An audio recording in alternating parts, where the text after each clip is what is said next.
Hello friends, কালকের ভিএমসি কলেজেতে আমার seminar was absolutely wonderful with all the love that I got from the students. So তাদেরই this are all their problems that they have given to me, and আমি চেষ্টা করবো আমার সাধ্য মতো ওয়ান বাই ওয়ান সেগুলোকে অ্যাড্রেস করতে। So the first name, this are all anonymous. Let's go with one, the first one. কারুর কথা খুব গায়ে লাগলে কি করা উচিত? এর জন্য ইমোশনালি হার্ট হয়ে পড়ি। ইমোশনালি হার্ট হয়ে পড়ি। গুড।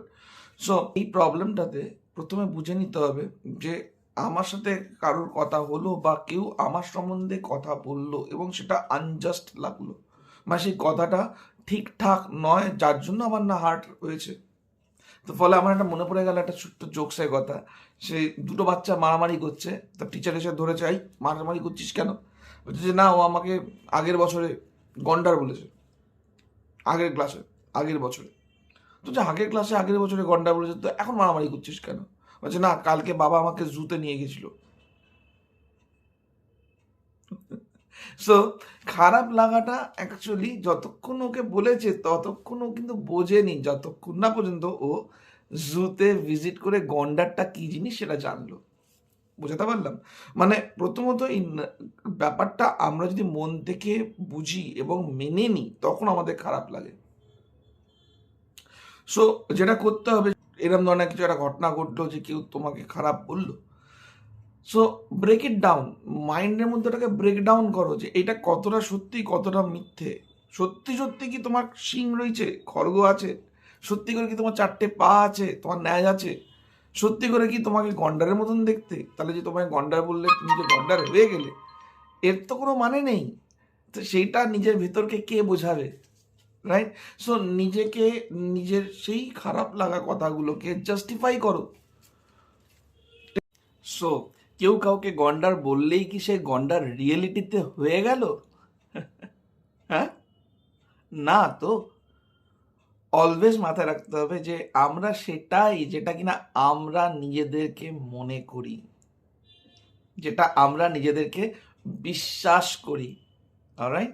সো কে কি এলো, কে কি বললো, কে কি না বললো, মেক্স নো সেন্স। যেটা আমরা নিজেদেরকে বিশ্বাস করি, যেটা আমরা নিজেদেরকে মনে করি, সেটাই রিয়েলিটি। অলরাইট? তো অবভিয়াসলি নিজেদেরকে রিয়েলিটি চেকের থ্রু দিয়ে বোঝা, জাস্টিফাই করা যে যেটা এটা সত্যি হয় তাহলে এটা কতটা সত্যি, যদি এটা মিথ্যে হয় তাহলে কতটা মিথ্যে, দেন দেখবে এই ইমোশনালি খারাপ লাগা প্রবলেমটা হওয়া। অলরাইট? ঠিক আছে, অনেক সময় মানুষ অনেক বাজে কথা বলে থাকে যেটা কিন্তু অ্যাকচুয়ালি রিয়েলিতে সে মিন করে না। আমার প্রবলেম, আমি প্রজেক্ট করলাম তোমার উপরে, তো সেই জিনিসটা বোঝা যে it is always not you, number one. Number two, if it is you, then justify whether it is right or wrong. কেন সেটা রাইট, কেন সেটা রং? ঠিক আছে? সো ইন দ্যাট ওয়ে কি না, এই যে emotional, you won't be emotional but rational in that way. ঠিক আছে, যে এই কথাটা যেটা বললো সেটা কি সত্যি না এটা মিথ্যে, যা এর কোনো বেসলেস কথা। লাইক মাতালরা তো মদকে অনেক কথা বলেন, সব কি সত্যি? নাকি আমরা গা দিয়ে এরকম ঝেড়ে ফেলি because it has got no validity, no justification. Right? বোঝা গেল? আনসার করতে পারলাম আশা করছি। See you.